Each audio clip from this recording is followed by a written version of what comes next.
आराध्य देव के श्री चरणों में वंदन। 12 व्रत की कार्यशाला में उपस्थित सभी संभागियों को सादर जय जिनेन्द्र। 7वें व्रत के अंतर्गत कल हमने कुछ 27 नियमों को समझा और आज हम बात करेंगे कर्मादान की। 15 प्रकार के कर्मादान, ये कुछ ऐसे बिजनेस है जो श्रावकों को नहीं करने चाहिए। और रीजन बीइंग, ये काम ऐसे है जिसमें महाहिंसा होती है, हिंसा कुछ अधिक मात्रा में होने की संभावना है, तो इसलिए इन कार्यों को अवॉइड करना चाहिए। तो जहां तक पॉसिबल हो, श्रावकों को इस तरह के बिजनेस में नहीं जाना चाहिए, और अगर जाना पड़े तो वहां पर फिर उसकी सीमा स्पेसिफिकली करनी चाहिए कि इसमें और ज्यादा ध्यान देना है और ज्यादा जागरूक होना है। तो सबसे पहले हम कर्मादान से प्रारंभ करते हैं। कल एक विषय विगय के बारे में मैंने कहा था, आज बताने का भाव है, तो कर्मादान होने के बाद विगय के बारे में भी हम फिर से चर्चा करेंगे। श्रमणोपासक के लिए मर्यादा के उपरांत 15 कर्मादान अनाचरणीय हैं। मतलब वैसे तो ये आचरणीय नहीं है, अनाचरणीय है, बट फिर भी हम यहाँ भी कहीं लिमिट कर सकते हैं। कोई ऐसा बिजनेस हो कि अब मेरा यही बिजनेस है, मुझे और कुछ काम आता ही नहीं है, तो क्या करूं? तो फिर वहां पर हम कहीं तो कुछ लिमिट करें। हम एटलीस्ट उतना अवेयरनेस रखें कि ये कर्मादान वाले कार्य है, तो इनको हमें कम से कम करने का प्रयास करना चाहिए। एक तो क्या होता है, बिजनेस में मानसिकता ये रहती है कि बिजनेस को हम ज्यादा से ज्यादा बढ़ाएं, लेकिन कोई अगर बिजनेस का कोई पार्ट जो कर्मादान से संबंधित है उसे कम से कम करने का हमारा लक्ष्य रहे। इसको ब्रैकेट में दिया अधिक हिंसा जन्य व्यवसाय, जिसमें अधिक हिंसा होती है। तो अब ये कौन कौन से हैं? पहला है अंगार कर्म, जिसमें अग्निकाय का महाआरंभ हो। मतलब अग्निकाय की बहुत ज्यादा नीड होती है। जैसे कोई सोना गलाने का बिजनेस करता है, अभी सोना ही गलाते हैं, तो उसमें उसको बहुत ज्यादा हिट करना होता है। उसका टेम्परेचर शायद बहुत ही ज्यादा होता है, तो पूरा सोना पिघल जाता है। तो इस तरह से जैसे फैक्ट्रीज वगैरह में भी महाहिंसा होती है। कंटिन्यू गरम गरम अग्नि, जहां कंटिन्यू 24/7 अग्नि चलती रहे, वो सारे कार्य इसमें आ जाएंगे। तो ऐसे कार्यों को बचना चाहिए। मतलब ऐसे कार्य, ऐसे बिजनेस हमें न करना पड़े, ऐसा प्रयास हमारा रहे। उसके बाद वन कर्म। वन कर्म में जंगल को काटने से रिलेटेड कोई बिजनेस हो कि जहां पर जंगल काटने पड़ते हैं, पेड़ के पेड़ साफ करने पड़ते हो, तो वैसा बिजनेस भी नहीं करना चाहिए। देखिए, पहले वाले अंगार कर्म में तेजस कायिक जीवों की हिंसा हो रही है, तो यहाँ पर वनस्पति कायिक जीवों की हिंसा के लिए संबंध में हो गया। उसके बाद शाकट। शाकट कर्म में एक्चुअली शाकट कहते हैं, जैसे जो पहले के जमाने में व्हीकल्स होते थे, जैसे घोड़ा गाड़ी आदि, उनको शाकट कहते थे। तो उन्हें चलाने का व्यवसाय करना, जैसे तांगा चलाना, रथ चलाना, ये उस जमाने के हिसाब से लैंग्वेज है। बट आज के समय में कहें तो मानो एक ट्रेवल एजेंसी चलाना, कार के लिए कोई कार बस आदि जैसे होती है ट्रेवल एजेंसी में, या ट्रकों का बिजनेस, ये सब चीजें वाहन चलाने से संबंधित जो व्यवसाय है वो शाकट कर्म में आ जाता है। पांचवा है फाटक कर्म। फाटक कर्म में क्या होता है कि जो वाहन आदि का बिजनेस थर्ड में था ना, उन्हीं, एक तो हम स्वयं उनसे बिजनेस करें, और एक हम उसको किराए पे दे दें। जैसे हमारे पास में मान लो घोड़ा गाड़ी हमने किराए पे दे दी, तो अब आज के टाइम पे तो किराए पर हम ये सब इतना रहा नहीं। मतलब ये मेन बेसिस मुझे लगता है शायद एनिमल्स का ही है, कि त्रस्कायिक जो जीव है, जानवर है, एनिमल्स है, उनका इसमें प्रयोग होता है। तो आखिर जीवों को आप काम में ले रहे हो, एसआईएम का उनका पोषण भी करना पड़ता है, प्लस उन्हें आप कुछ ना कुछ उनको तकलीफ भी होगी हमारी वजह से, अगर वो बिजनेस में रहेंगे। या जैसे घोड़ा गाड़ी है, तो घोड़े को हाँकेंगे तो उस पर कभी चाबुक भी चलेगा। तो इस तरह से शायद उसी प्रकार की हिंसा से बचाव के लिए ही होगा। तो चौथा वाला पॉइंट ये कहता है कि जो चीज हम बिजनेस में स्वयं कर रहे थे, अब वो चीज हमने किराए पे दे दी। चीज हमारी, घोड़ा गाड़ी हमारी, हमने किराए पे दे दी। तो अब इसको इस रूप में ले लीजिए, मान लो हमारी टैक्सीज है, हमने किराए पे दे दी कि भाई आप चलाओ, महीने का हमें तो भाड़ा दे दो। या फिर अब किराए का व्यवसाय लिखा है, तो उसमें फिर हम वो भी इंक्लूड कर देंगे। जैसे कोई मकान किराए का, मकान दुकान आदि जो किराए का व्यवसाय करते हैं, कि हमारा बिजनेस ही यही है कि हम प्रॉपर्टी लेते हैं, किराए पे देते हैं। तो उसमें दिक्कत क्या आती है, जो प्रॉपर्टी हम किराए पे किसी को देते हैं, अब उस घर में या उस ऑफिस दुकान आदि में जो वो काम करते हैं, उसमें कितना ही सावध्य कार्य भी होगा, तो उसमें हम निमित्त बनेंगे। इसलिए किराए के व्यवसाय को भी विशेष रूप से कर्मादान में लिया गया है। मोस्टली अब जो प्रथम 3 अब तक मैंने बोले, उसमें शायद इतनी दिक्कत नहीं आती होगी। बहुत कम व्यक्ति ही ऐसे बिजनेस में होंगे, लेकिन किराए के व्यवसाय में अधिकांश व्यक्ति मिल जाते हैं। तो ये भी एक ध्यान रखने की बात है कि किराए के व्यवसाय को भी बहुत ज्यादा प्रोत्साहित करने की आवश्यकता नहीं है, अवॉइड करने वाली चीज ही है ये भी। उसके बाद है स्फोट कर्मक। स्फोट का मतलब होता है जहां पर मतलब विस्फोट से ये बना है शब्द, तो जहां विस्फोट होता है, जैसे खदान आदि में विस्फोट करते हैं, पत्थर आदि तभी टूट पाते हैं। तो जिसका माइनिंग का कोई काम हो, माइंस हो, या जैसे मार्बल वगैरह का बिजनेस होता है, उसमें कोई कोई माइंस ही ले लेते हैं, फिर उसमें से पत्थर निकालते रहते हैं और उसके मार्बल्स बनते रहते हैं। तो ये सब कार्यों में भी काफी हिंसा होती है। ये अगेन एकेंद्रीय जीव की हिंसा की अपेक्षा से पृथ्वी कायिक के अपेक्षा से है। फिर दंत वाणिज्य। दंत वाणिज्य में जो एनिमल्स के बॉडी पार्ट्स है उससे रिलेटेड बिजनेस, जैसे हाथी दांत, मोती, सींग, चर्म, ये सब कोई ना कोई जीव के बॉडी पार्ट है, उससे रिलेटेड जो बिजनेस है वो इसमें अवॉइड करवाया गया है। इसके बाद है लाक्षा वाणिज्य। लाख, मोम आदि का व्यापार। अब इसमें लाख, मोम, इसके साथ में जैसे गोंद वगैरह ये सब आ जाती चीजें जो आइदर खनिज पदार्थों से मिलती है या पेड़ों से मिलती है। तो अल्टीमेटली इनका भी सोर्स इस तरह का है कि उसमें जीवों की हिंसा होने की बहुत अधिक संभावना रहती है। तो लाख मोम आदि के व्यापार को भी अवॉइड की लिस्ट में डाला गया है। उसके बाद रस वाणिज्य।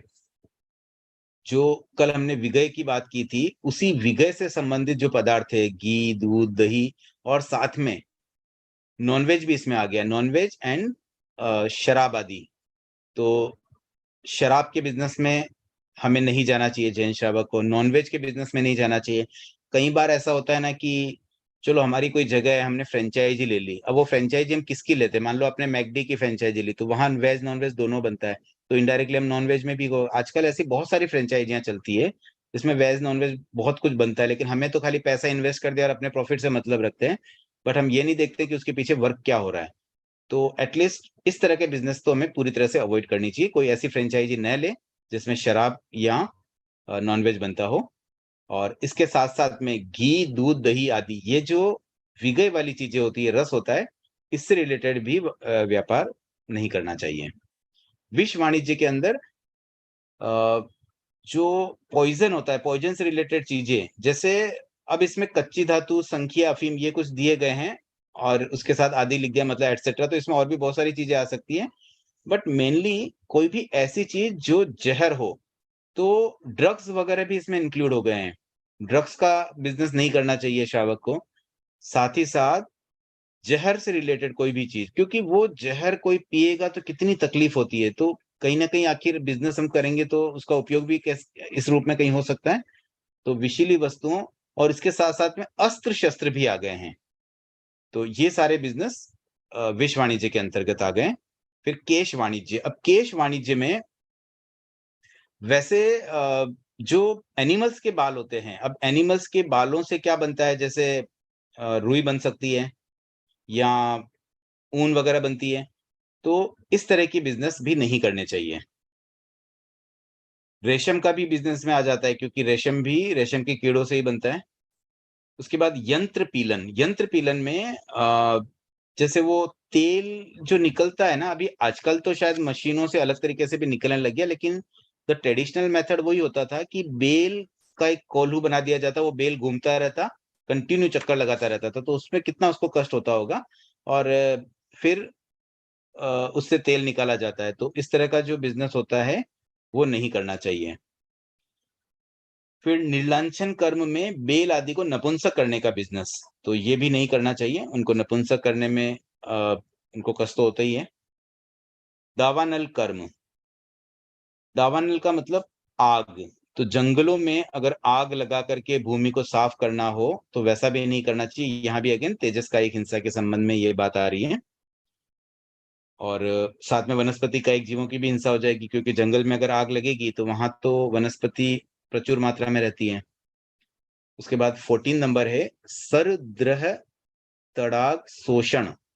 इसमें क्या होता है, पानी, ये अपकायिक जीवों से संबंधित है। कोई जैसे ऐसा बिजनेस हो जिसमें पूरे के पूरे तालाब को सुखा दिया जाता है, झीलों को सुखा दिया जाता है। अब जैसे मान लो कोई जगह हमने ले ली जिसमें पानी है, अब उस जगह को वहां पर अगर हमें उसको कुछ और यूज करना है तो उस पहले पूरे पानी को सुखाया जाता है, तभी जाके वो कुछ उसमें कंस्ट्रक्शन या और कोई काम हो पाएगा, तो इस तरह के बिजनेस को भी अवॉइड करना चाहिए। और अंतिम है असतीजन पोषण। अब इसमें असंयमी के पोषण से संबंधित हैं। तो असंयमी के पोषण में देखिए, जैसे कोई दास दासी रखना, अब ये तो आजकल नहीं चलता है, लेकिन उस जमाने में शायद ये परंपरा ज्यादा थी। भगवान महावीर के समय तो दास प्रथा काफी मात्रा में हो ही रही थी। तो दास दासी आदि को रखना, उनका पोषण करना, इसी प्रकार से एनिमल्स को रखना, पशु पक्षी आदि का व्यापारार्थ पोषण करना, मतलब बिजनेस के पर्पज से उनको पोषित करना। तो एक्चुअली कोई भी असंयमी जीव का अगर पोषण करना पड़े, कोई ऐसा बिजनेस हो जिसमें हमें असंयमी जीवों का पोषण करना पड़ रहा है, तो वो बिजनेस इस कैटेगरी में आ जाता है। तो अब यहाँ 12 व्रत के संबंध में इसमें नियम इस तरह से लेना है कि मैं इन कर्मादोनों का निश्चित सीमा के साथ प्रत्याख्यान करता हूं। अब वो निश्चित सीमा क्या रहेगी, वो इंडिविजुअली हमें सोचना है। इन 15 में से पहले तो हम देख ले कि हम कौन कौन सा बिल्कुल नहीं करने वाले हैं, उनको तो बिल्कुल छोड़ दे, ये तो हम करेंगे ही नहीं। अब मान लीजिए उसमें से एक दो ऐसे रहे जो हमें करना पड़ सकता है, तो फिर उसमें एक सीमा कर लें कि अगर जैसे ये बिजनेस हम करेंगे तो इससे अधिक नहीं करेंगे, कहीं तो एक लिमिट हमें करनी होगी।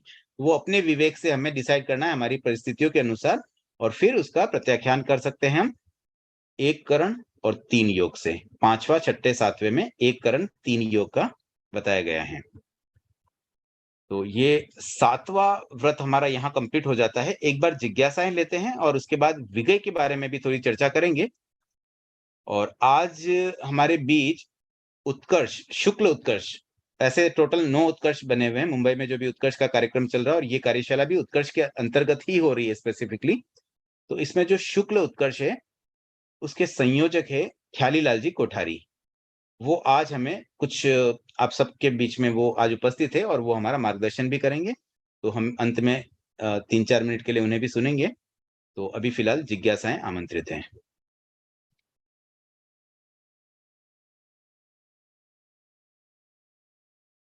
आशा जी, आप म्यूट है।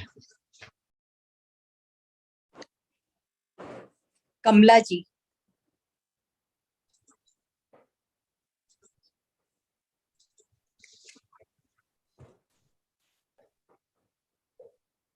हेलो,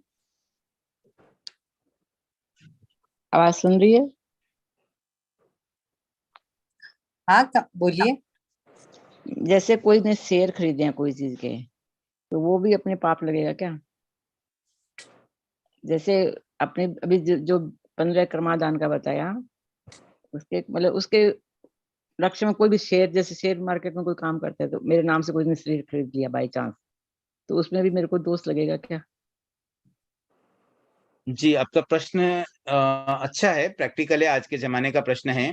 अगर किसी कंपनी में हम शेयर्स खरीदते हैं, हाँ, तो उसका मतलब यही होता है कि हम भी उसमें भागीदार बन गए, हम पार्टनर बन गए। तो वो जो भी अच्छा बिजनेस कर रहे हैं, उसमें अच्छा हमारा भी दोष तो हमें लगता ही है। तो अच्छा इसमें भी एक ध्यान रखने की बात यही है कि शेयर्स खरीदते समय भी हम कोशिश करें कि इस चीज से अवॉइड, अगर कर सके तो करनी कोई, एटलीस्ट हम जैसे अभी कोई नॉनवेज वाली कंपनीज होती है, तो उनमें नहीं, हम वो तो शेयर्स न लगाएं। अच्छा, इसी मैं तो तरह नहीं से, करती, पर बच्चे लोग करते हैं कई बार, मेरे नाम से कुछ कर लिया, तो इसलिए मैंने पूछा। हाँ, तो अब इसमें देखिए 2 बातें हो सकती है। बच्चे अगर आपके नाम पे कर रहे हैं, तो आप इसमें से अगर पूरी तरह से निर्लिप्त हो सके तो पॉसिबल है हाँ आपके लिए, क्योंकि आप नहीं समझते इतना सब कौन से शेयर है क्या है, तो आप हाँ, निर्लिप्त हो वही जाइए। सही आप बात, ये सही मान बात को है। चलो कि ये न तो मेरे शेयर है, न इसमें मेरा कोई लेने देना है। आप अपना इन्वॉल्वमेंट भावों से पूरी तरह से इसमें से निकाल दें, तो ठीक दोष है, तो फिर भी लगेगा, नाम पे आपके हो रहा है, बट फिर भी काफी कम हो सकता है। यही आपके पास ऑप्शन है। आप बच्चों को ओके इंसिस्ट करें नहीं मत करो, तो वो भी प्रैक्टिकल नहीं है, क्योंकि ओके। अल्टीमेटली आप घर में हैं और आपकी फाइल वो यूज करते हैं और उसमें वो कुछ करना चाहेंगे, तो ऐसे रोकना थोड़ा कठिन हो सकता है। आप उनको समझा जरूर सकते हैं कि भाई हम्म, एटलीस्ट ऐसे शेयर्स मत लो जिसमें महाहिंसा वाले कार्य होते हैं, वैसे शेयर्स अवॉइड करो। बाकी आप निर्लिप्तता रखें, बस यही आपके लिए एक संभावना मुझे लगती है। ओके भावों के ओके। द्वारा आप ऐसे तो बिल्कुल हम जुड़े कुछ नहीं नहीं करते उसमें। हैं, पर कोई शेयर मार्केट का ही जैसे कुछ होता है, तो इसलिए। Okay, thank you. Prabha ji Nahata. जय जिनेन्द्र सर। जय जिनेन्द्र। सर, चौथा नंबर, देश में सूने पड़े घरों को सुरक्षा की दृष्टि से किराए पर रख देते हैं। व्यवसाय में भी जो जगह और है, खाली प्लॉट पड़ा है, तो वो भी जैसे किसी को दुकान के लिए दे दिया है। और कहीं पे जैसे घर में एक्स्ट्रा जगह है, एक्स्ट्रा रूम है, तो पेइंग गेस्ट भी रखते हैं। तो क्या ये भी सर इसी कर्मदान में आएंगे क्या, भाटक क्रम? देखिए, किराए पे देना और किराए का व्यवसाय करना दोनों में थोड़ा सा अंतर है। एक तो अपना बिजनेस ही वैसा होता है कि हम कंटिन्यू प्रॉपर्टी लेते हैं, किराए पे देते हैं, प्रॉपर्टी लेते हैं, किराए पे देते हैं। एक तो वो बिजनेस के रूप में करें, और एक अब हमारी कोई सहज जगह खाली पड़ी और हमने किराए पे दे दिया, तो उसमें वो कर्मादान वाला दोष मुझे लगता है संभावना नहीं है। ठीक है, एकाध जगह किराए पे देना और एक बिजनेस होना, दोनों में बहुत अंतर है, क्योंकि यहाँ पर हम महाहिंसा की बात करें, मतलब हिंसा जन्य प्रवृत्ति बहुत अधिक होना। तो मुझे लगता है कि अपनी कोई एकाध जगह जैसे गांव की प्रॉपर्टी या अपने ही घर में किसी को पेइंग गेस्ट देना, वो किराए का व्यवसाय नहीं है। किराए पे चीज जरूर दी है, लेकिन वो आपका बिजनेस नहीं है। बिजनेस तब बनता है जब आप वाइड स्केल पे ये काम करें। जी।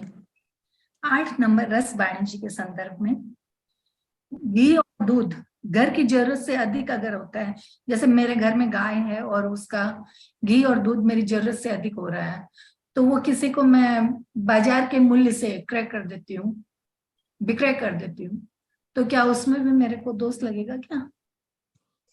देखिए, ये भी अगेन वही बात है, बिजनेस होना और एक अपने घर के लिए हमने एक दो गाय रखी हुई है। एक तो बिजनेस होगा तो वो एक दो गाय से नहीं होगा, वो तो फिर 10 20 50 100 गाय ऐसे रखी जाएगी। ओके। तो बिजनेस के रूप में नहीं होना वो इम्पोर्टेंट है। बाकी ठीक है, अब घर में कभी मान लो ज्यादा दूध आ गया है, अपनी गाय है, वो भी ठीक है। कभी हमने भी ज्यादा खरीद लिया और हमने पड़ोस में ही दे दिया, शेयर कर लिया, पैसे ले लिए उसके, तो वो बिजनेस का रूप तो नहीं होता है। वो वैसे ही बात है जैसे किराए पर अपनी जगह देना और एक किराए का बिजनेस करना, उसी रूप में इसको भी समझ सकते हैं। इसमें व्रत अगर लेते हैं तो कोई दोष नहीं लगेगा? हाँ, अगर व्रत लिया तो उसको व्यवसाय के रूप में नहीं करना है, कभी कभार कर लिया कोई विशेष परिस्थिति में, वो अलग बात है।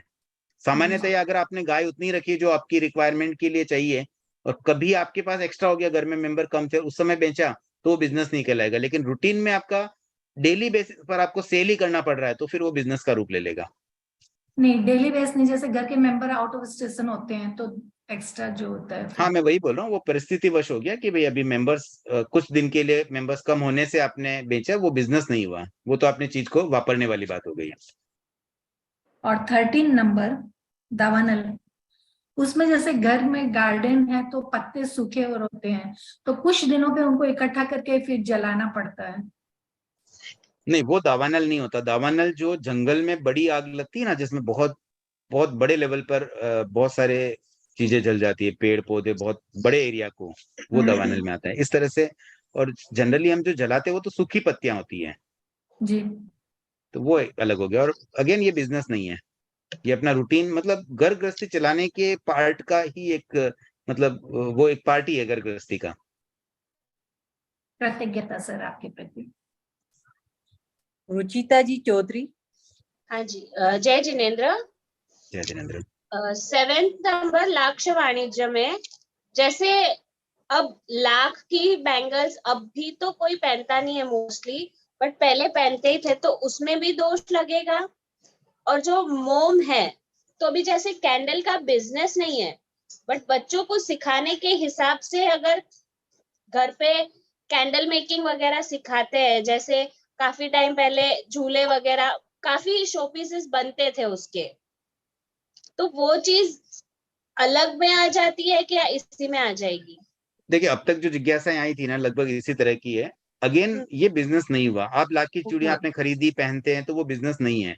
बिजनेस मतलब रेगुलरली आप करते हैं क्रय विक्रय, वो बिजनेस में आता है। ट्रेडिंग का रेगुलरिटी, सेम मोमबत्ती का भी वही हो गया, कैंडल्स वगैरह आप कोई बच्चों को सिखाने के लिए कर लिया, वो अलग बात हो गई है। तो ये तो आपके रूटीन वर्क का ही पार्ट है। Okay, thank you. Kamala ji, आपकी कोई जिज्ञासा है वापस? कमला जी ने वापस हैंड रेज किया है। कमला जी। आई थिंक पहले से ही लोअर नहीं किया होगा, वही होगा।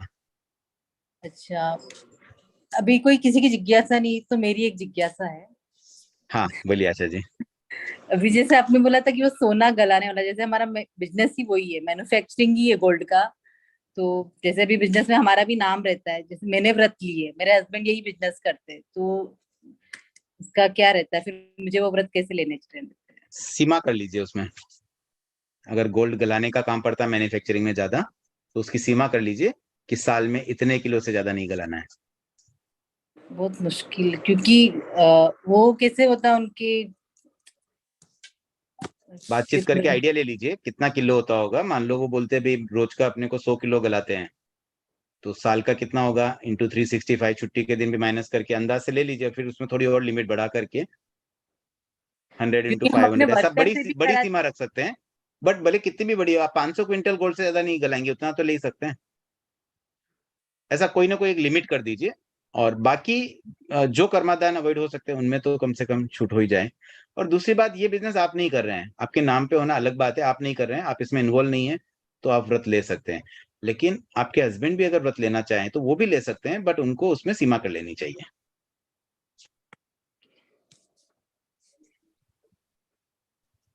अभी शायद किसी की चलिए, जिज्ञासा। प्रभा जी ने फिर से एनरेज किया है।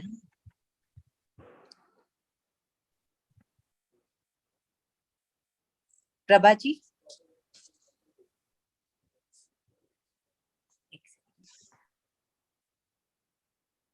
मैं वेट ही कर रहा था, कोई भाइयों की जिज्ञासा नहीं है। कल्पेश जी ने एनरेज किया तो अच्छा लग रहा है मुझे। कर्मादान में जिज्ञासाएं तो भाइयों की आनी चाहिए थी एक्चुअली। सर अंगार कर्म के संबंध में एक बार फिर से समझना है। के पहले कल्पेश जी की जिज्ञासा ले रहे हो आप? नहीं कोई बात नहीं, प्रभा जी की पहले ले लेते हैं।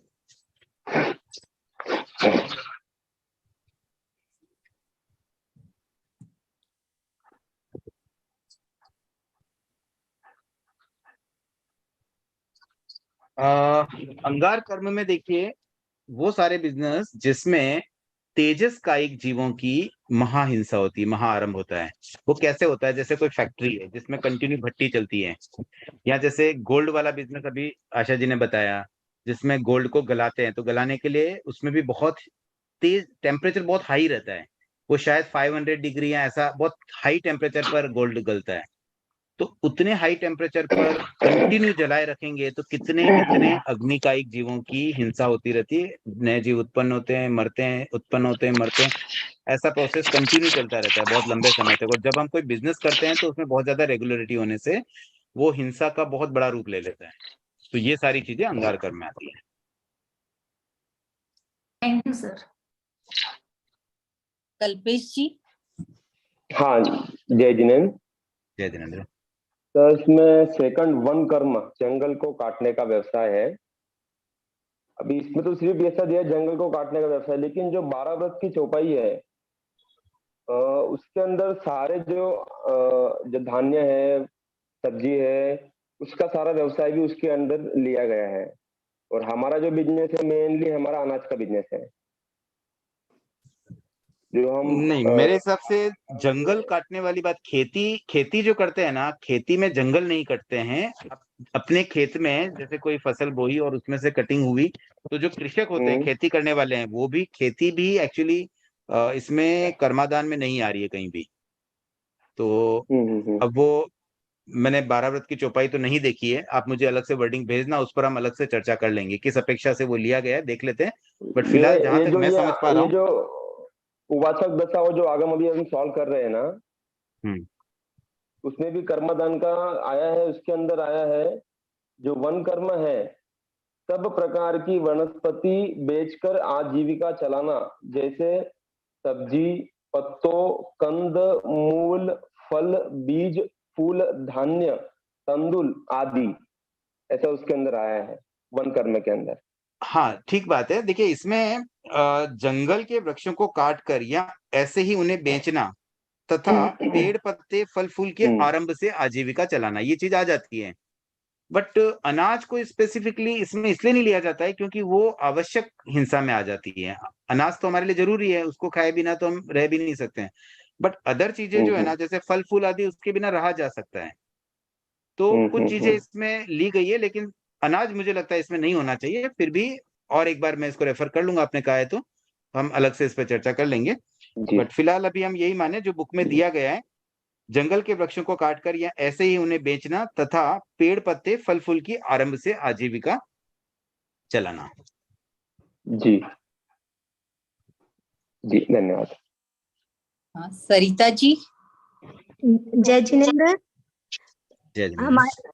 हम जमीन पर 2 टावर लगे हुए हैं, तो उसकी भी दोष लगेगा हमको? उसमें तो इतनी रेस निकलती है।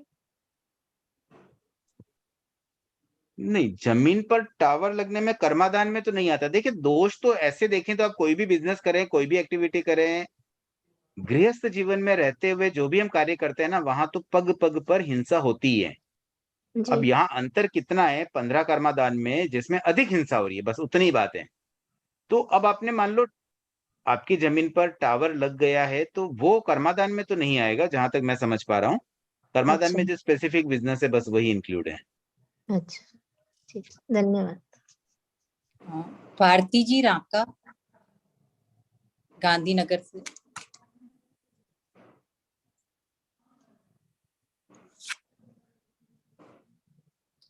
भारती जी। हाँ, जय जिनेन्द्र सर। जय जिनेन्द्र। सर एक ये क्वेश्चन पूछना था, जैसे हम लोग के फैक्ट्री में कपड़े बनते हैं, मशीनें चलती है, तो मशीन में वायुकाई के जीवों की हिंसा होती है। देखिए, वायुकाई के संबंध में इस तरह का इसमें कुछ भी नहीं आया। जो इसमें आया है उसमें कहीं आ रहा है वो देखिए आप। फैक्ट्रीज में अगर कहीं अंगार कर्म का प्रयोग होता है, कोई भट्टी आदि कंटिन्यू चलती है, तो वो नहीं इसमें नहीं, आएगी। वो तो नहीं हो रही है। हाँ, तो बाकी मशीन वाली बात तो इसमें कहीं आई नहीं है। अच्छा, ठीक है, ओके सर, तब तो कोई थैंक। प्रेरणा जी बाफना।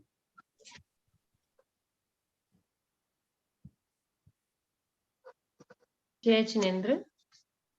जय जिनेन्द्र। ये मैं ये कह रही थी कि 15 कर्मादान तो अपन, अब एक भी इसमें ऐसा बिजनेस नहीं है कि हम करते हैं, या मतलब तो फिर इसका तो आजीवन मतलब 15 कर्मादान ले ही लेने चाहिए कि क्या करना चाहिए? हाँ बिल्कुल, ले ही लेने चाहिए। अगर नहीं कर रहे हैं और लगता है आगे भी नहीं करना है, तो फिर बहुत अच्छी बात है, 15 कर्मादान की पूरे त्याग कर लेने चाहिए बिना आगार के। हाँ, तो आप करवा दीजिए। बस अभी ये सब साथ में करेंगे ना हम। 12 व्रत जब स्वीकार करेंगे, आप इसमें टिक कर हाँ। लीजिए। हम्म। प्रत्याख्यान करता हूं तो आप लिख ही रहे हो, करण योग आपको लिखना ही है लास्ट में। मैं चाहूंगा कि कोई कैरेक्टर। चरित्र आत्माओं से आप करें, अच्छा। इसलिए मैं अभी नहीं करवाना चाहता हूँ। सारे नियम बाद में अंत में आप, आपके नियरेस्ट जो भी चरित्र आत्मा होंगी वहां जाकर के उनसे आप प्रॉपरली मतलब लेंगे, तो वो थोड़ा एक अलग उसका प्रभाव होता है। आभार। आई थिंक अभी सभी जिज्ञासाएं हो गई है।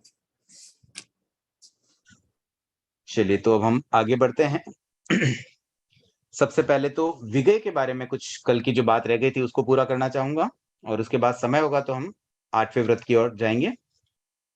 तो सबसे पहले 6 विजय। एक बार ये लोअर हैंड देखिए, 6 विजय में क्या क्या आते हैं इसके बारे में कल थोड़ी सी बात हुई थी। आज थोड़ी सी और डिटेल में बात करनी है। मैंने कहा था मैं कुछ स्टडी करूंगा। मैंने काफी बहुश्रुत साधु साध्वियों से भी बातचीत करने का अवसर मिला, और भी गृहस्थ में भी जो अच्छे जानकार व्यक्ति है उनसे भी मैंने संपर्क किया, काफी कुछ बातें समझी जानी, और मैं अपनी अल्प बुद्धि से जितना समझ पाया उसको मैं आपको समझाने का प्रयास करूंगा। सबसे पहले तो दूध। अब दूध में क्या होता है, जो मेन दूध है वो तो विगय है ही। अब दूध से बनी हुई कुछ चीजें वो भी विगय में आ जाती हैं, तो उसकी भी एक लिस्ट है। वैसे इस बुक में भी आगे दिया हुआ है अंत में। पेज नंबर मैं आपको बता दूं, पेज नंबर 19 पर है। यहाँ हम पीडीएफ में भी इसको शेयर कर सकते हैं वैसे, तो मैं वो भी शेयर कर देता हूँ।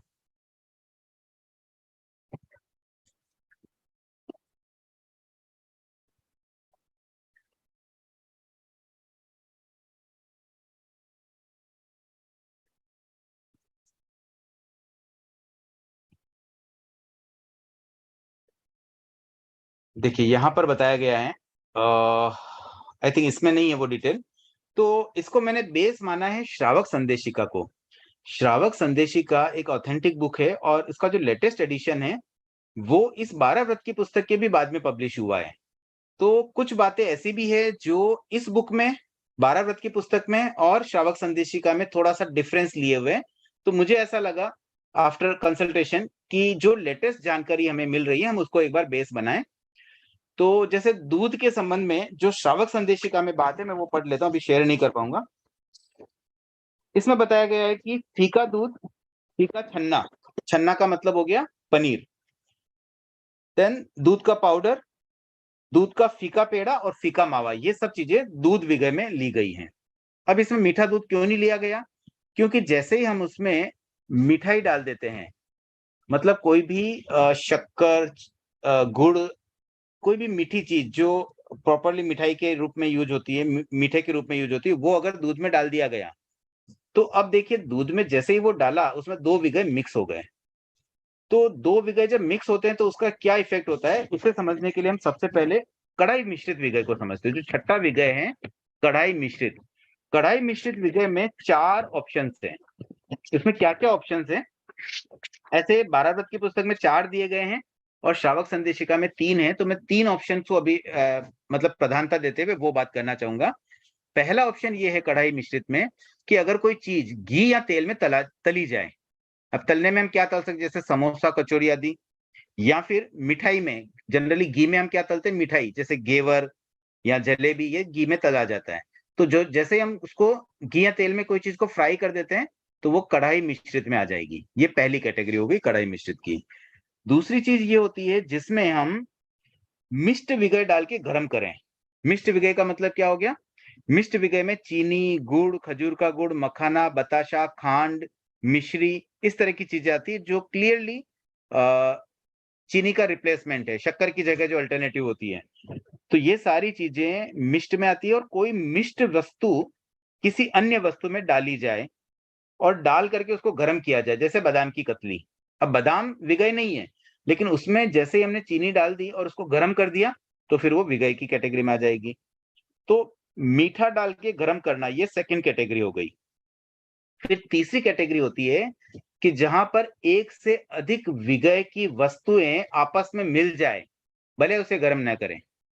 जैसे दूध में चीनी डालना, दूध आया ग्लास में, उसमें चीनी मिला दी हमने ऊपर से, उसको हिला दिया, तो इसमें दूध विगय और मिष्ट विगय दोनों मिक्स हो गए। मिक्स होने के बाद उसको कढ़ाई विगय कहेंगे।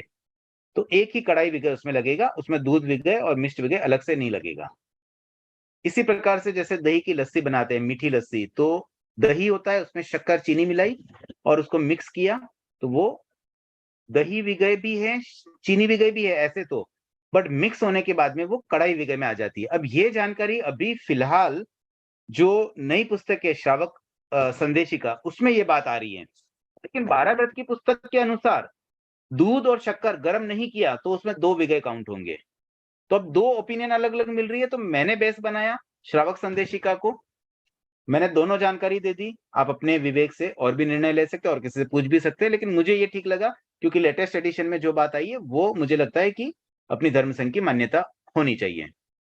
तो ये चीज क्लियर समझ लें, कोई भी चीज जिसमें शक्कर मिला दी गई, चाहे दूध हो, दही हो, मतलब ऑलरेडी कोई विगय है, दूसरा कोई विगय मिक्स हुआ। अब मिक्स होने के बाद एक तो पहले गर्म वाली मान्यता तो थी कॉमन कि गर्म कर दिया तब तो वो कढ़ाई विगय में आ ही रहा है, बट अभी उसको कढ़ाई के साथ में एक शब्द जोड़ दिया, कढ़ाई मिश्रित, तो इसमें कढ़ाई विगय भी है और मिश्रित विगय भी है। तो छठे विगय में ये तीनों तरह की कैटेगरी के पदार्थ सारे आ जाएंगे। ठीक है, तो अब क्या होता है, मान लीजिए दूध में, अब कल एक जिज्ञासा आई थी, दूध में हल्दी डाल दिया तो वो विगय नहीं रहेगा। इस संबंध में जहां तक मैं समझ पाया हूं, जितनी जानकारी मैंने ली है, मुझे ऐसा लगता है कि वो विगय ही है। चाहे उसमें दूध डाल दो, दूध में चाहे हल्दी डालो, सौंठ डालो, कोई भी चीज अलग से डाली, शक्कर नहीं डाली लेकिन चीनी के बिना, फीका दूध है, बट हल्दी डाल दी तो वो विगय रहेगा। अगर आपके विगय के त्याग है तो उसमें आप वो दूध का सेवन नहीं कर सकते हैं। किंतु अगर चीनी डाल दी तो वो, उसका नाम बदल गया, कढ़ाई विगय हो गया, लेकिन विगय तो वो भी है। और एक चीज ये भी ध्यान रखें कि कहीं ऐसा ना हो जाए कि हम आसक्ति में आकर के, और हमें दूध भी पीना है, दही भी पीना है, हमने त्याग तो कर लिया, चलो हम तो एक ही कढ़ाई विगय रहने दे, उसमें सब आ जाता है। कोई भी चीज, मतलब आपको दूध फीका पीना था लेकिन आपने चीनी भी डाल दी, 2 विगय ले रहे हैं और कढ़ाई विगय में एक में कवर करके, तो कहीं ये आसक्ति की वश ये चीज ना हो जाए। ये जरूर एक हमारी स्वयं की जागरूकता, विवेक की आवश्यकता मुझे इसमें लगती है। क्योंकि नाम संख्या के लिए तो हमने ले लिया कि भाई हम तो 1 विगय रखेंगे, 5 विगय का त्याग कर लें, और एक ही कढ़ाई विगय रख लिया। तो मुझे तो ऐसा लगता है कि इससे अच्छा तो ये होना चाहिए कि एक कढ़ाई विगय छोड़ दें, तो बहुत चीजें छूट सकती हैं। तो ये अपना अपना चिंतन हो सकता है, ये खाली मेरा एक सुझाव रूप था कि कढ़ाई विगय में क्योंकि जो 3 कंडीशंस आ रही है उसके बाद में तो बहुत सारी चीजें इसमें समाहित हो ही जाती है। तो कोशिश हमारी ये रही कि हमारे मन में आसक्ति की भावना ना आ जाए, मतलब कहीं हम अल्टरनेट ना ढूंढने लग जाएं कि चलो हमने दूध विगय का त्याग किया हुआ है तो आज इसमें चीनी मिला के ले लें या इसकी खीर बना के खा लें, या किसी न किसी रूप में, या हल्दी डाल के ले लिया, तो वो चीज ना हो। हल्दी में तो वैसे भी वो दूध विघई ही रहेगा, जहां तक मैं समझ पा रहा हूँ। हालांकि ये बात भी कोई ना कोई साध्वी जी ने ही कही थी। आपने कल शायद आई थिंक पूजा जी गादिया ने ये बात रखी थी कि उन्होंने किसी कार्यशाला में सिद्ध मुनि की संसार पक्षीय दादी जी की कोई कार्यशाला सुनी थी। मैंने उनसे भी बात की, मैंने काफी खोज पड़ताल की आज इस विघई के बारे में। तो उनसे जो मेरा डिस्कशन हुआ, तो उन्होंने भी कहीं पढ़ा हुआ नहीं था, कोई साध्वी जी ने कहा था, और वो उन साध्वी जी से वापस पूछेंगे भी सही। तो ठीक है, ये तो देखो जानकारी की बात है, हमें किसी की कोई वो नहीं करना, हम तो खाली सही तथ्य जानने का प्रयास करें, हमारे ज्ञान का विकास हो। कोई किसी ने गलत बोल दिया तो उनका हम कोई नेगेटिव नाम नहीं ले रहे हैं, ये बस हम अपने ज्ञान को अच्छे से अच्छा करने का प्रयास करें। हो सकता है आज जो जानकारी बताए उसमें भी कोई मेरी तरफ से चूक रह जाए, तो फिर इसको भी हम आगे कोई और अच्छी बेटर जानकारी मिल जाए, सही समझ मिल जाए, तो हम अपने नॉलेज को सही ढंग से अपडेट करने का लक्ष्य रखें, बस ये हमारी भावना रहे। तो ये कढ़ाई विघई वाली बात हो गई। मिठाई विघई में ये सारी बातें बताई दी। अच्छा, एक विशेष बात है, कोई भी फ्रूट के जूस होते हैं, उसमें जब तक चीनी नहीं डालेंगे वो विघई नहीं होती है। तो कई बार जैसे मौसमी का जूस बनाया और उसमें चीनी मिला दी, खट्टी होती है तो चीनी मिला देते, तो वो विघई हो जाएगा, अदरवाइज वो विघई नहीं है। इवन गन्ने का रस जो प्योर मीठा होता है, चीनी भी उसी से बनती है, लेकिन वो भी विघई नहीं है। ड्राई फ्रूट्स, काजू बादाम दाख आदि, ये सब भी विघई नहीं है। हालांकि नीवी करने वाले ड्राई फ्रूट्स का सेवन नहीं करते हैं, क्योंकि उसमें तेल आदि होता है, वो एक अलग बात है। बट विघई की कैटेगरी में ड्राई फ्रूट्स नहीं आते हैं। तो मैंने काफी कुछ बात वैसे बताई है। दही के संबंध में एक कल मैंने बात कही थी, जैसे सब्जी में दही मिला दिया, तो अगेन क्योंकि सब्जियां जो छोंक दी जाती है, छोंकी हुई सब्जियां, ये सारी की सारी कढ़ाई विघई में आ गई है, क्योंकि वो फ्राई हो जाती है। तो अब उसमें अगर दही मिला भी है तो भी वो कढ़ाई विघई में आ गया, तो उसका दही का अलग विघई उसमें काउंट नहीं होता है। तो दही सब्जी में डाल दिया गया और उसके बाद वो गर्म हो गई है, पक गई है, तो फिर वो विघई उस रूप में नहीं रहेगा। बाकी दही में ओनली दही की बात ही आ रही है, दही हो या उसका श्रीखंड, श्रीखंड में भी अगर मीठा डाल दिया तो अगेन वो कढ़ाई विघई में चला जाएगा। दही की लस्सी बना दी, शक्कर डाल दी, तो भी कढ़ाई विघई में आ जाएगा। तो बस सिंपल जो दही होता है जिसमें आपने मान लो जीरा आदि डाल दिया, तो वो दही विघई में आएगा। तेल और घी के बारे में, जो प्योर तेल होता है, अब तेल में तलने से वो तेल विघई नहीं है। कच्चा तेल जो यूज होते हैं, जैसे गेरी आदि बनता है, जो पापड़ का एक बेसिक लोट होता है, वैसे एक पापड़ी जो होती है, खींचा आदि बनता है, उसका जो लोट होता है, उसमें उसको भी ऐसे घी तेल डाल के खाते हैं। ढोकला वगैरह जो खाते हैं, मतलब जिसमें कच्चा तेल डालते हैं। आजकल ऑलिव ऑयल का भी सिस्टम है, सलाद आदि में ऑलिव ऑयल डाल के खाया जाता है, वो सब तेल विघई में आएगा। बट तली हुई चीजें सारी कढ़ाई विघई में हो जाएगी। घी के संबंध में भी, जैसे रोटी पे घी चौपड़ के खाते हैं, वो घी विघई में आती है, और बाकी तली हुई चीज इसमें नहीं है। छाछ, राबड़ी आदि ये विघई में नहीं आते हैं, भले वो दही से बने, पर वो विघई में नहीं आएंगे। मक्खन भी घी के अंदर ही समाहित है। मक्खन, घी से रिलेटेड जो भी पदार्थ है, जो चिकनाई वाली चीजें हैं, जिसमें वनस्पति घी भी आ जाता है, मक्खन भी आ जाता है। और मिठाई का मैंने ऑलरेडी बताया, कढ़ाई की बात ऑलरेडी कर दी है। तो ये विघई के बारे में जो जानकारी मैं समझ पाया, जितना मैंने समझा, अपनी बुद्धि से बताने का प्रयास किया। अब आपकी कोई जिज्ञासा हो तो आमंत्रित है। आनंदी जी सिंघवी।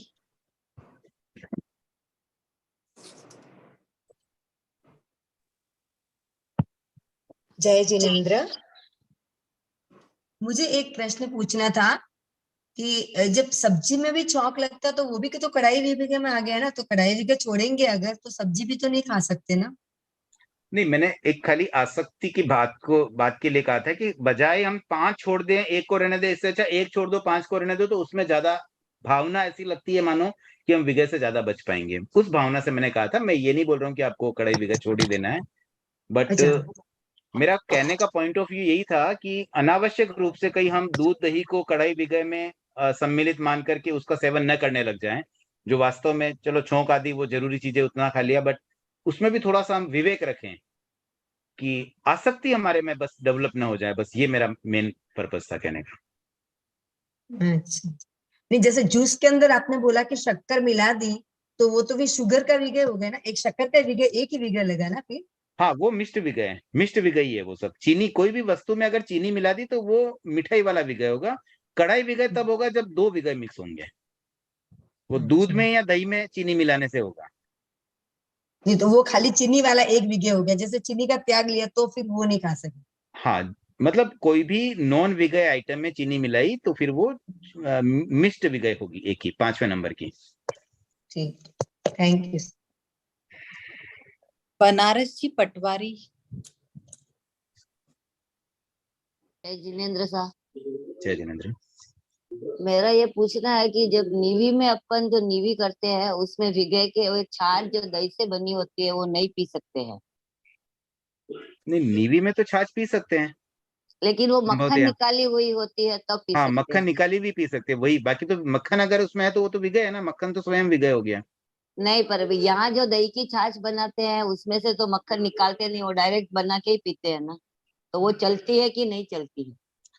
देखिए, अगर उसमें मक्खन है तो नहीं चल पाती है, मक्खन निकली हुई छाछ ही होती है। और सामान्यतः जो मैं समझ पाता हूँ, छाछ का मतलब ही मक्खन निकलने के बाद जो बचता है वही छाछ कहलाती है, नहीं तो फिर वो लस्सी हो जाती है। अगर आप दही को सीधा बिलो करके परोस दो तो वो तो फिर लस्सी बन जाती है, भले उसमें शक्कर नहीं भी डाली, बिना चीनी की भी लस्सी हो सकती है। और पतली छाछ जो होती है ना, वो तो मक्खन निकलने के बाद ही वो पतलापन आ पाएगा। हाँ, तो वो यहाँ जो छाछ बनाते हैं वो नीवी में ले सकते हैं ना, मैं यही पूछना है। मैं वही कह रहा हूँ, देखिए मैं क्या किचन के कामों में इतना माहिर नहीं हूँ, इसलिए मुझे थोड़ी सी दिक्कत होती है। मैं सिर्फ ये कह सकता हूँ कि अगर उसमें चिकनाई नहीं है, मक्खन निकल गया है, पतली छाछ है, तो फिर दिक्कत नहीं है। ठीक है। पूजा जी।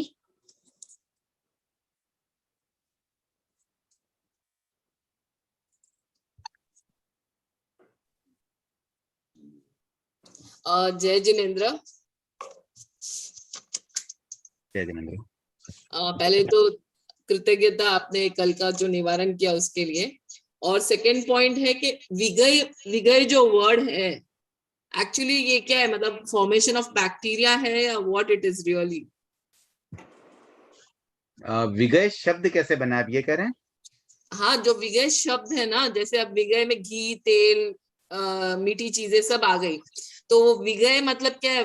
फॉर्मेशन ऑफ बैक्टीरिया है क्या, जिनकी वजह से ये सब विगय में आते हैं, ऐसा मतलब नहीं विगय नहीं, वर्ड? फॉर्मेशन ऑफ बैक्टीरिया इसका लॉजिक नहीं है। इसका लॉजिक ये है कि ये मैंने कल भी बात कही थी कि ये ऐसे पदार्थ है जिनको खाने के बाद हमारे अंदर एक तरह से प्रमाद बढ़ता है। ओके, तो विगय का वर्ड प्रमाद है क्या? नहीं, विगय का वर्ड नहीं, मैं इसका अर्थ बता रहा हूँ। विगय का शब्दार्थ क्या है वो मुझे खोजना पड़ेगा।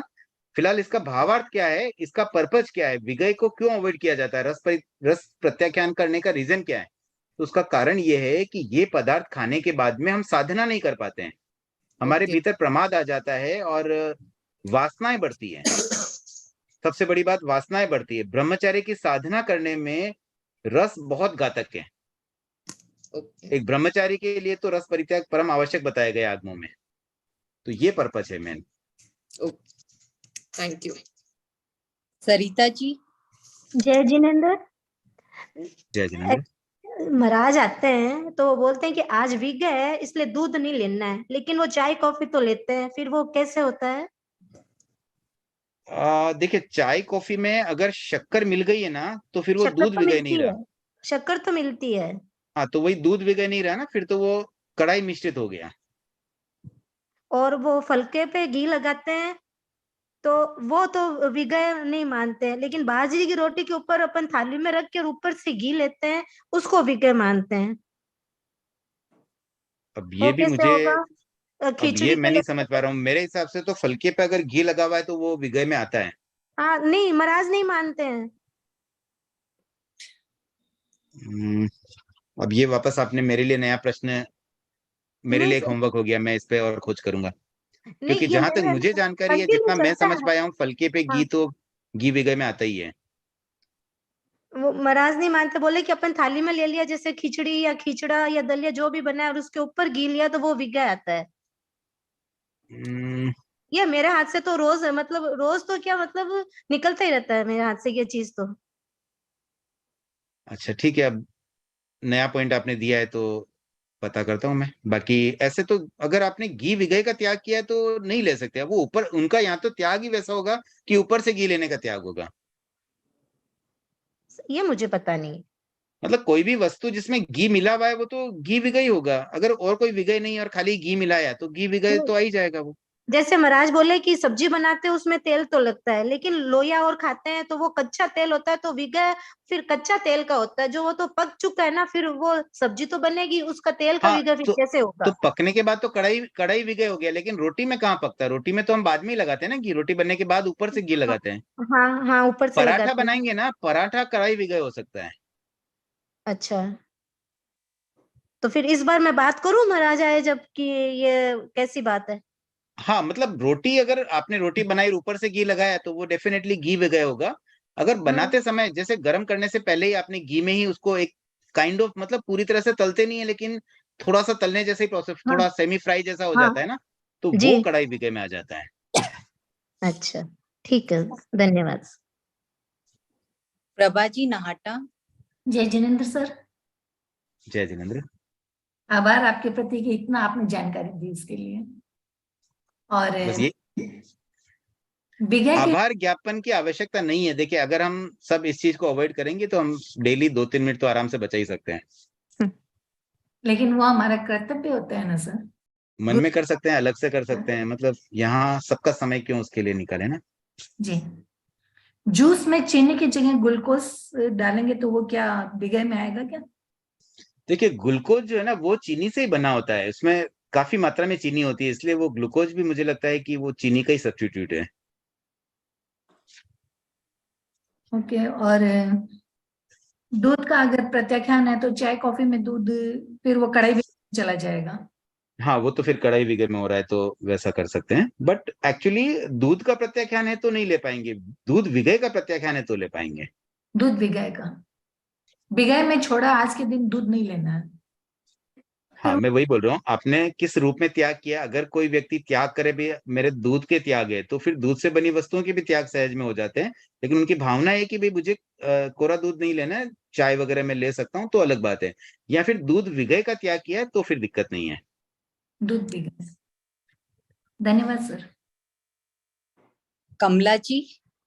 हेलो, एक तो महाराज लोग ये बोलते हैं कि गरम फलके में 10 मिनट बाद वो विगय नहीं लगते हैं। एक्चुअली ना, महाराज के लिए थोड़ा सा विगय के रूल अलग तरह से भी वर्क करते हैं। अच्छा, एक बात महाराज मुझे कुछ आज ये भी बोलते हैं ना, जब जानकारी मिली ऐसे ही थी बोलते हैं, ये फलका कि चौपड़ लिया 10 मिनट बाद खाओगे तो घी का विगय नहीं लगता। महाराज ने हाँ, ऐसे ही मैं वही समझाया। बोल रहा हूँ, वो महाराज के लिए, हमारे लिए नहीं है, लेकिन हम अच्छा, खाएंगे हमारे हमें तो लिए नहीं लगेगा। है। अच्छा, वो जैसे बोले थे वैसे हिसाब से मैं तो बोल दिया आपको। और हाँ, नहीं, नारियल में मैं वही बता रहा हूँ, महाराज के कुछ नियम अलग तरीके से होते हैं, उनके अच्छा पास अच्छा ज्यादा ऑप्शन नहीं होने से उनका इम्प्लीमेंटेशन थोड़ा अलग तरीके से होता है, हमारा अलग तरीके से होता है। तो चलो, अगर अब हम हमको फुल्के भी पे जैसे घी लगा के पूछा ना थोड़ी देर बाद तो खाते महाराज हैं ने ना, ये तो समझा भी कि वो घी घी विगय नहीं विगय है। लगेगा। हेलो तो हेलो हाँ, हेलो मैं बोल रहा हूँ कि हेलो। अगर महाराज लेते हैं ना, तो हाँ उनके शायद वो विगय में काउंट नहीं करते, हाँ, क्योंकि उनकी महाराज अपनी के कुछ लिए विजय मजबूरियां होती अलग हैं। होती है, महाराज के लिए अलग नियम होते हैं। हो जी सकता है जी। महाराज ने ऐसे ही समझाया हमको, हाँ जैसे हाँ हाँ। मैंने पूछा तो ऐसे ही समझाया। और नहीं जैसे नहीं, तो दूध का मैं विगय समझता का हूँ कि अभी त्याग है ना। फिलहाल हम, है ना, हम श्रावकों के लिए ही डिस्कस करते हैं, श्रावकों के लिए विगय किस रूप में है उतना ही हम समझते हाँ हैं। महाराज हाँ के लिए जब आप महाराज बनेंगे तब उस पर डिस्कस होगा। हाँ, नहीं, महाराज के लिए अलग विजय, विजय के अलग नियम होते हैं महाराज के। हाँ, जो भी है अभी उस पर हम क्यों चर्चा करें, अभी तो हम अपने हाँ विगय जी। की बात कर लेते हैं एक बार। ऐसे दूध चाय चीनी भी बोलते हैं, कल का आ गया तो एक ही मतलब कढ़ाई विगय में आ गया। महाराज ऐसे ही बोलते थे हम लोग, जैसे कई बार सौगंध किया ना महाराज ने, चाय बनाया उसमें दूध में कल का आ गया चीनी, और उसमें तो फिर आपका मतलब कढ़ाई ये विगय तो में आ बात मैंने जाता है। ऑलरेडी बताई ना, चाय तो कढ़ाई विगय में है ही है, मैंने पहले ही कहा ना, उसमें चीनी मिलाते ही वो कढ़ाई विगय में चला गया। और नारियल किस में आता है? नारियल नारियल तेल विगय में आता है क्या? नहीं, नारियल तेल विगय में नहीं आता है, जहाँ तेल क्लियर तेल होगा वही तेल विगय में आएगा। अच्छा, नारियल से कोई मतलब विगय में नहीं आता है नारियल? नहीं, फिलहाल तो ऐसा नहीं लग रहा है। ठीक है, वही एक कंफ्यूजन था तो मैं पूछा। मैं नारियल की चटनी खाते हैं कई बार चलिए, और तो। कोई जिज्ञासा हो तो, हमारे पास समय बहुत कम है और हमें ख्याली लाल जी को भी सुनना है। Okay, thank you sir. एक लास्ट जिज्ञासा है सरला जी। सरला जी का तो ऑलरेडी, हाँ बोलिए। हेलो, हाँ वही मैं बोल रही थी, महाराज लोग के लिए अलग नियम ठीक है, होते हैं। नई बात नहीं है तो अभी एक बार रहने देते हैं, समय बहुत कम है। अब हाँ मैं हाँ, नया बात नहीं है, हो गया। आमंत्रित करना चाहूंगा ख्याली लाल जी से, जो शुक्ल उत्कर्ष के संयोजक हैं और 12 व्रत के संदर्भ में आप काफी कार्य करें। आप स्वयं भी 12 व्रती है कई वर्षों से, और मुंबई में 12 व्रती श्रावक अधिक से अधिक संख्या में हो, उसके लिए आप बहुत अधिक प्रयासरत हैं। तो आमंत्रित है ख्यालीलाल जी कोठारी। सादर जय जिनेन्द्र। स्वर्णिम अवसर, पूज्य प्रवर के श्री चरणों में कोटिशः वंदन। मुंबई में विराजित सभी चरित्र आत्माओं के चरणों में नमन। जूम मीटिंग पर उपस्थित 12 व्रत समझकर स्वीकार करने वाले श्रावक श्राविकाओं, मैंने अपना स्पीच स्टार्ट करने से पहले स्वर्णिम अवसर कहा। हमारी पीढ़ी के लिए यह एक गोल्डन चांस है कि पूज्य प्रवर मुंबई की धरा को पावन करने हेतु 2023 में मुंबई पधार रहे हैं। जब हमारे घर कोई अपना आता है तो हम उसे भेंट स्वरूप कुछ न कुछ उपहार जरूर देते हैं। तो हमारे भगवान 2023 में चातुर्मास हेतु मुंबई पधार रहे हैं, तो हमारा यह दायित्व बनता है कि हम भी हमारे भगवान को कुछ उपहार दें। हम गुरुदेव को कोई भौतिक उपहार तो दे नहीं सकते, तो उन्हें आध्यात्मिक उपहार स्वरूप 12 व्रत स्वीकार कर उनके श्री चरणों में भेंट चढ़ाएं, तो यह उपहार गुरुदेव को भी पसंद आएगा। यही हमारी उत्कर्ष की कोशिश है, साथ ही साथ हमारी आत्मा के उत्कर्ष में भी सहयोगी बनेगा। अब 12 व्रत हमें क्यों स्वीकार करने चाहिए, उसके बारे में छोटा सा आपको एक बात बताना चाहूंगा कि लगभग हर एक जैन श्रावक श्राविका प्रतिक्रमण तो करते ही हैं, चाहे वो देवसिक हो, पक्षी हो, चातुर्मासिक पक्षी हो या संवत्सरिका हो। लेकिन सही मायने में प्रतिक्रमण का हकदार 12 व्रती श्रावक श्राविका ही होते हैं। बाकी जो भी प्रतिक्रमण करते हैं उनके लिए वो स्वाध्याय होता है, उनकी कर्म निर्जरा होती है। जब तक आप 12 व्रत स्वीकार नहीं करेंगे तो प्रतिक्रमण में उसकी आलोचना कैसे करेंगे। 12 व्रत हमें अननेसेसरी पापों से बचाता है। इसके लिए 12 व्रत के ऊपर हमें विशेष ध्यान देकर उसे एक सीमांकन में बांधकर, लिमिटेशन बांधकर उसे स्वीकार करना चाहिए।